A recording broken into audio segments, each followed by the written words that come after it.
Je vous remercie, Monsieur le Président. Monsieur le Président, Mesdames les ministres, mes chers collègues. Monsieur le Président, il n'est pas contesté que Farba Ngom a fait l'objet d'une fouille. Il n'est pas contesté ici qu'il a été gardé à vue à la gendarmerie nationale. Le procès verbal de garde à vue est ici dans le dossier que vous avez. Il n'est pas contesté qu'après cette garde à vue, il a fait l'objet d'un déferment devant Monsieur le procureur de la République.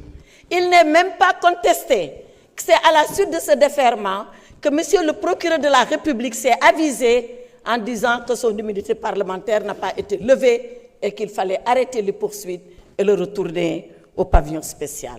Alors, si tous ces faits ne sont pas contestés, et ces faits ne peuvent pas être contestés parce qu'étant exactement la vérité et la vraie vérité, qu'est-ce qui est alors contesté? Ce qui est contesté, ce qui est contestable et ce qui est illégal, c'est la procédure qui a été engagée. Farba Ngom a fait l'objet d'une garde à vue. Je ne parle pas de ce qui lui a été reproché. Ce qui lui a été reproché, introduction d'objets prohibés, violation du secret de l'instruction, images contraires, diffusion d'images contraires aux bonnes mœurs, corruption, on y reviendra et les accusations vont s'effondrer comme châteaux de cartes ou alors comme des châteaux sur le sable. Parce que rien, absolument rien ne tient. Ce qui est par contre illégal, c'est d'avoir ouvert le téléphone de Farba Ngom sans sa présence, sans la présence de ses avocats. Ce qui est illégal, c'est de venir dire à l'opinion nationale et internationale qu'est-ce que nous avons trouvé dans les téléphones. Or, l'intimité des communications est garantie. Elle est garantie par l'article 13 de notre Constitution. Elle est garantie par le Code pénal. Elle est garantie par le Code des communications. Tout ça a été allègrement violé pour venir dire que Farba Ngom a commis des délits. Mais Farba Ngom se défendra comme il sait se défendre, comme il s'est lavé lorsqu'on l'a maintenu en détention et qu'il a prouvé par des contestations sérieuses. Mais pourquoi c'est les contestations sérieuses? On lui reproche 125 milliards. Pourtant, ils ont des cautions, et des cautions de terrain, et des cautions d'argent. Mais ce sont les contestations sérieuses qui ont été retenues contre lui. Monsieur le Président, mes chers collègues, cet après-midi, ce n'est pas Farba Ngom qui est à la barre. C'est l'Assemblée nationale qui est à la barre.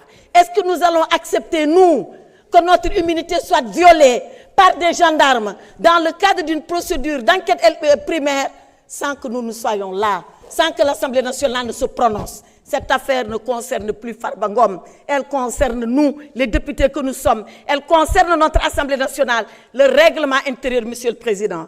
Si nous laissons cette affaire passer, déchirons le règlement intérieur. Déchirons-le. Il n'a pas de sens, il n'a pas de portée, il n'a aucune signification. Demain, vous les députés, vous serez poursuivis, arrêtés, et personne ne viendra demander la levée de votre immunité parlementaire. Voilà ce qui va se passer. Monsieur le Président, je voulais dire que dans la galaxie de la démocratie, l'Assemblée nationale est considérée comme le soleil.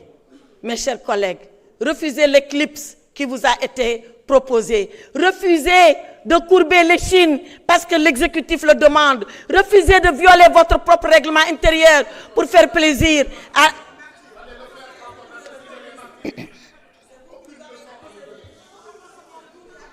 S'il vous plaît.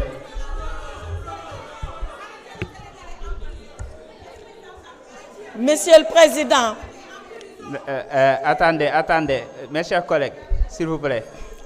S'il vous plaît, il reste moins de 2 minutes. Laissons-la terminer, s'il vous plaît. Monsieur le Président. Honorable, vous n'avez pas la parole.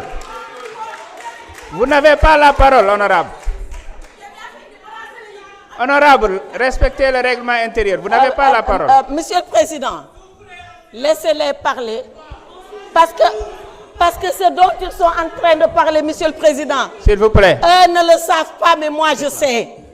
Mais je suis une femme d'État. Je ne dis pas tout ce que je sais, madame. Taisez-vous, parce qu'il est temps de vous taire. Taisez-vous, parce qu'il est temps de vous taire.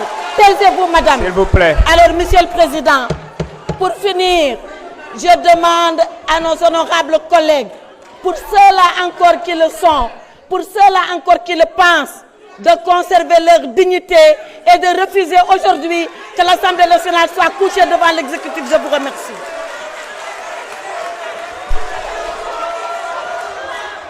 Mes chers collègues, je suspends la séance. Nous allons...